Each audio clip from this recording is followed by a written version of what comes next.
मशहूर शायर राहत इंदौरी का मंगलवार को निधन हो गया। राहत इंदौरी कोरोना से संक्रमित होने के बाद इंदौर के अरबिंदो अस्पताल में भर्ती हुए थे। अगले ही दिन उनका निधन हो गया। इसके बाद पूरे प्रदेश में शोक की लहर है। प्रदेश के सभी नेताओं ने शोक व्यक्त किया है। दरअसल राहत इंदौरी कोरोना पॉजिटिव होने के बाद सोमवार को अस्पताल में भर्ती हुए थे। मंगलवार को उन्होंने सोशल मीडिया पर खुद को पॉजिटिव होने की जानकारी भी दी थी। साथ ही कहा था कि मुझे और मेरे परिवार को कोई फोन नहीं करेगा। राहत इंदौरी को पहले से भी कई तरह की बीमारियां थी। उन्हें शुगर और हार्ट की भी दिक्कत थी। वहीं अरबिंदो अस्पताल के डॉक्टर विनोद भंडारी ने कहा कि अस्पताल में भर्ती होने के बाद उन्हें 2 बार दिल का दौरा पड़ा था। उसके बाद उनकी स्थिति बिगड़ गई। हम लोग उन्हें नहीं बचा सके। डॉक्टर ने कहा कि उन्हें पहले से निमोनिया था। वे कोरोना वायरस पॉजिटिव थे। प्रसिद्ध शायर श्री राहत इंदौरी जी का आज निधन हो गया है। वो अस्वस्थ होने के कारण 4-5 दिन से किसी प्राइवेट अस्पताल में इलाज करा रहे थे। फिर 1.5 दिन पहले ही वो अरविंदो अस्पताल में आके भर्ती हुए। कोरोना जांच कराने के बाद वो पॉजिटिव आई। वो हाई ब्लड प्रेशर एवं डायबिटीज़ एवं कुछ किडनी की बीमारियों से ग्रसित थे। आज 1 बजे सडनली उनको कुछ चेस्ट पेन हुआ और वो कार्डियक अरेस्ट में चले गए। डॉक्टर्स ने CPR देने की कोशिश करी। उसके बाद वो एक बार रिवाइव भी हुए, पर उसके बाद भी वो नहीं मेंटेन कर पाए अपना BP। उसके बाद उनकी डेथ हो गई। देश में कोरोना वायरस के केस हर दिन रिकॉर्ड स्तर से बढ़ते जा रहे हैं। पिछले कुछ दिनों से 50,000 से ज्यादा मामले सामने आ रहे हैं। कोरोना के बढ़ते संक्रमण को देखते हुए PM मोदी ने आज 10 राज्यों के मुख्यमंत्रियों के साथ बैठक की और राज्यों में कोरोना के हालात पर चर्चा की। स्वास्थ्य मंत्रालय ने प्रेस कॉन्फ्रेंस कर कहा कि देश के 80% मामले 10 राज्यों से सामने आ रहे हैं। इन प्रदेशों में ट्रेसिंग, टेस्टिंग, कंटेनमेंट जोन पर और ज्यादा ध्यान देना होगा।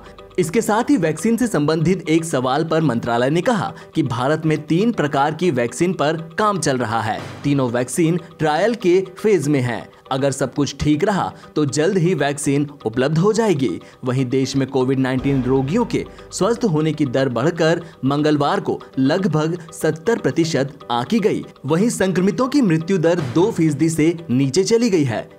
केंद्रीय स्वास्थ्य मंत्रालय ने ये जानकारी देते हुए कहा कि प्रभावी नियंत्रण नीति, आक्रामक और व्यापक परीक्षण के सफल कार्यान्वयन के साथ साथ देखभाल के दृष्टिकोण पर आधारित गंभीर रोगियों के मानकीकृत क्लिनिक प्रबंधन के परिणाम स्वरूप यह संभव हुआ है। उन्होंने कहा कि अधिक से अधिक रोगियों के ठीक होने, अस्पतालों से छुट्टी मिलने और घर में पृथकवास के कारण स्वस्थ हुए रोगियों की कुल संख्या बढ़कर 15,83,489 हो गई है। इनमें 47,746 रोगी वे शामिल हैं जिन्हें पिछले 24 घंटे में अस्पतालों से छुट्टी दी गई है। मंत्रालय के मुताबिक राष्ट्रीय स्तर पर संक्रमितों के स्वस्थ होने की दर बढ़कर 69.80% हो गई है। देश में इस समय संक्रमितों की वास्तविक संख्या 6,39,929 है, जो कि अब तक सामने आए कुल मामलों के केवल 28.21% है। ये सभी रोगी सक्रिय चिकित्सा देखरेख में हैं। देश में कोरोना वायरस की स्थिति पर PM मोदी ने आज देश के मुख्यमंत्रियों के साथ वीडियो कॉन्फ्रेंसिंग के जरिए चर्चा की। इस दौरान PM मोदी ने 10 सबसे प्रभावित राज्यों आंध्र प्रदेश, कर्नाटक, तमिलनाडु, पश्चिम बंगाल, महाराष्ट्र, पंजाब, बिहार, गुजरात, तेलंगाना और उत्तर प्रदेश के मुख्यमंत्रियों से बातचीत की। इस दौरान PM मोदी ने क्या कहा, सुनिए। हमारे यहाँ एवरेज फर्टिलिटी रेट पहले भी दुनिया के मुकाबले काफी कम था। संतोष की बात है कि ये लगातार और कम हो रहा है। एक्टिव केसेस का प्रतिशत कम हुआ है। रिकवरी रेट लगातार बढ़ता जा रहा है, सुधरता जा रहा है। तो इसका अर्थ ये है कि हमारे प्रयास कारगर सिद्ध हो रहे हैं। सबसे अहम बात यह है कि इससे लोगों के बीच भी एक भरोसा बढ़ा है, आत्मविश्वास बढ़ा है और डर का माहौल भी कुछ कम हुआ है। एक्सपर्ट्स अब ये कह रहे हैं कि अगर हम शुरुआत के 72 घंटे में ही केसेस की पहचान कर ले तो ये संक्रमण काफी हद तक धीमा हो जाता है। और इसलिए मेरा सबसे आग्रह है कि जैसे हाथ धोने की बात हो, 2 गज की दूरी की बात हो, मास्क की बात हो, कहीं पर न थूकने का आग्रह हो, इन सब के साथ अब सरकारों में और सरकारी व्यवस्थाओं में भी और कोरोना वॉरियर के बीच भी और जनता में भी एक नया मंत्र हमें बराबर पहुंचाना पड़ेगा और वो है 72 घंटे में जिसको भी हुआ है उसके आसपास के सबको उसका टेस्टिंग हो जाना चाहिए, उनका ट्रेसिंग होना चाहिए, उनके लिए जो आवश्यक है वो व्यवस्था होनी चाहिए।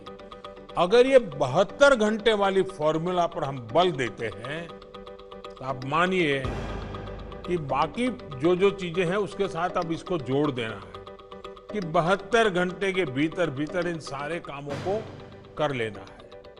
आज टेस्टिंग नेटवर्क के अलावा आरोग्य सेतु ऐप भी हमारे पास है। आरोग्य सेतु की मदद से अगर हमारी एक टीम रेगुलरली उसका एनालिसिस करे तो बहुत आसानी से किस एरिया से शिकायत आ रही है हम पहुंच सकते हैं। सचिन पायलट की घर वापसी के साथ ही राजस्थान की सियासत ने पूरी तरह करवट बदल ली है। कल तक सचिन पायलट को लेकर शब्दों की सीमा लांघने वाले मुख्यमंत्री अशोक गहलोत के सुर नरम पड़ गए हैं। अशोक गहलोत ने कहा कि बागी विधायकों की सभी मांगों को सुना जाएगा। साथ ही उन्होंने आरोप लगाया कि बीजेपी जांच एजेंसियों का दुरुपयोग कर रही है। जो आदमी सत्ता में होता है, असेंबली के अंदर भी सत्ता पक्ष जो होता है उसकी ज्यादा जिम्मेवारी होती है विपक्ष को साथ लेके चलने की। उसी प्रकार से आज अगर मैं मुख्यमंत्री हूँ और मुझसे कोई अगर मेरी पार्टी के विधायक नाराज है तो जिम्मेवारी बड़ी मेरी होती है कि मैं कैसे उनको वापस संतुष्ट करूं, उनका दिल जीतूं। ये मेरी जिम्मेवारी है। हम सबका कर्तव्य, आप लोगों का भी है, हर प्रदेशवासी का, हर देशवासी का है। अभी संकट डेमोक्रेसी को बचाने का है। तो क्या कह सकते हैं? ईडी, इनकम टैक्स, सीबीआई का दुरुपयोग आप देख रहे हो जयपुर में क्या क्या हो रहा है, चुन चुन करके और बेशर्मी से। कांग्रेस वाले जब राज करते थे हर चीज देखते थे, जनता क्या सोचेगी, जनता क्या कहेगी, लोग क्या कहेंगे, ये हमारी भावना होती थी। उसके अकॉर्डिंग टू फैसले होते थे। मुख्यमंत्री के इस्तीफे, रेल मंत्री के इस्तीफे, लॉ मिनिस्टर के इस्तीफे। अब इतनी बेशर्म सरकार आई है, लोग क्या कहेंगे चिंता ही नहीं है। जब आप धर्म के नाम पे राजनीति करोगे तो फिर ये जो आपकी भावना है कि परवाही मतलब लोग क्या कहेंगे, धर्म के नाम के डिवाइड करो, चुनाव जीत के आओ। 31% पे आए पहले, अब आए 39% पे आए। बाकी लोग रहते नहीं है कि देश के अंदर 70% लोग क्या सोचते हैं। तो ये भूलना नहीं चाहिए सरकार को। जिस प्रकार का माहौल बनाया गया वो सब आपके सामने, कहानी आपके सामने है। सर, आपके विधायक राजी है इस फार्मूले से? उनसे बातचीत हो गई पहले या अब होगी? आज बातचीत होती रहती है राजनीति में। आप जानते हैं कि समय समय पर हम लोग बात करते हैं, आपस में मेल मिलाप होता है। पूरी चिंता नहीं करें, पार्टी एकजुट रहेगी। पार्टी 5 साल तक शासन करेगी, अगला चुनाव जीत के आएंगे हम लोग। पब्लिक ने तय कर लिया है। ये जो बीजेपी ने षड्यंत्र किया है इसका सबक सिखाने का मौका अब आम जनता के सामने आएगा। अगला चुनाव 2023 का चुनाव आएगा। बॉलीवुड एक्टर सुशांत सिंह राजपूत के केस में रिया चक्रवर्ती के केस ट्रांसफर की याचिका पर सुप्रीम कोर्ट ने सुनवाई मंगलवार को पूरी करके फैसला सुरक्षित रख लिया है। सुशांत केस की जांच मुंबई पुलिस करेगी या सीबीआई, इस पर अपना आखिरी फैसला सुप्रीम कोर्ट गुरुवार को दे सकता है। केस की सुनवाई शुरुआती तकनीकी गड़बड़ी को दूर करने के बाद शुरू की गई थी। इस केस में रिया चक्रवर्ती की ओर से श्याम दीवान, महाराष्ट्र सरकार की ओर से अभिषेक मनु सिंघवी, बिहार सरकार की ओर से मनिंदर सिंह और भारत सरकार की ओर से सॉलिसिटर जनरल तुषार मेहता ने अपने अपने पक्ष रखे। सुप्रीम कोर्ट ने गुरुवार तक लिखित याचिकाएं दाखिल करने के निर्देश दिए हैं। सुशांत सिंह राजपूत के केस की जांच मुंबई पुलिस करेगी या सीबीआई, इस पर सुप्रीम कोर्ट ने अपना फैसला सुरक्षित रख लिया है। गुरुवार तक लिखित याचिकाएं दाखिल की जाएंगी। अपने पक्ष में तुषार मेहता ने कहा कि प्रवर्तन निदेशालय पहले ही मामले की जांच कर रहा है। ऐसे में अगर कोई एक केंद्रीय एजेंसी मामला रजिस्टर कर लेती है तो दूसरी केंद्रीय एजेंसी भी केस की जांच में शामिल होनी चाहिए।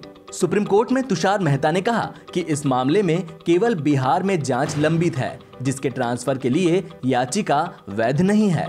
मुंबई पुलिस ने केवल अनाधिकृत बयानों की रिकॉर्डिंग पेश की है। सुप्रीम कोर्ट में पक्ष रखते हुए तुषार मेहता ने मुंबई पुलिस के 56 लोगों से पूछताछ पर सवाल खड़ा कर दिया है।